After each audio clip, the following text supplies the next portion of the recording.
Todmorden, on the Lancashire-Yorkshire border, is a pretty, not untypical Pennine mill town. But if you look carefully, something extraordinary is happening.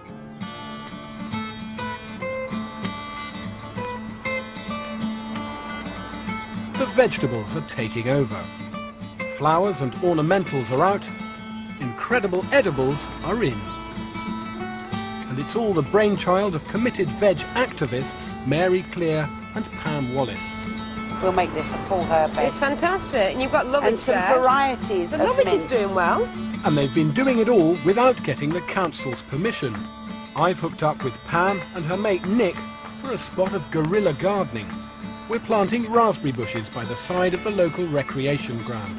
Yeah, see? Yes. We didn't have to bust the Spot padlock on there, anyway. Nick. So when you go out and plant stuff around the place, you don't tell anyone you're doing it or ask permission, you just get on and do it? Yeah, absolutely. And nobody ever complains.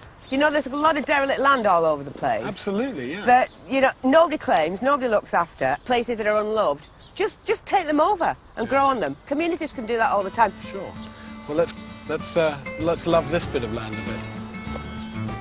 Hey, upworm. Lovely worm there. Lovely worm. Come here, lad. Technically speaking, is it possible that we're breaking the law here? Technically speaking, we might be. Can you imagine being up in the magistrate's court for planting a raspberry cane? How funny would that be? I think you could have quite a jolly morning, really, couldn't you? Yeah.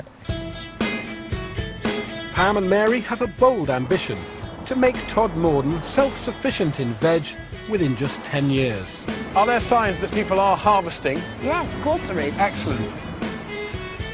And they're leading by example. So this is one of yours.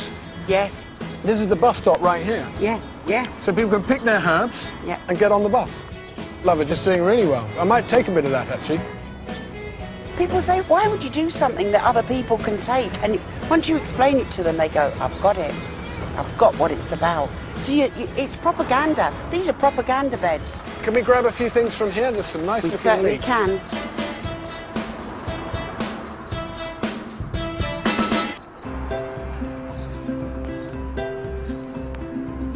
And this has to be the weirdest place I've ever picked veg. I just hope I can rustle up a heavenly treat after the graveyard shift. Ooh, can we have them? Yeah. I rather like the idea of pushing up the vegetables when I'm gone from this world. But these plants are growing between, not on the graves. It's an extraordinary setting for a veg garden. How did it come about that we've got veg growing here among the graves? It was an initiative by the parents because that school is right on the main road and they've no growing space at all.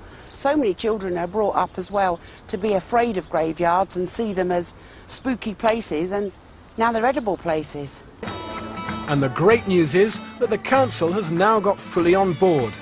They've given permission to plant 500 fruit trees on public land, and they're looking to create dozens of other communal veg plots. Perhaps you could get your town to do the same.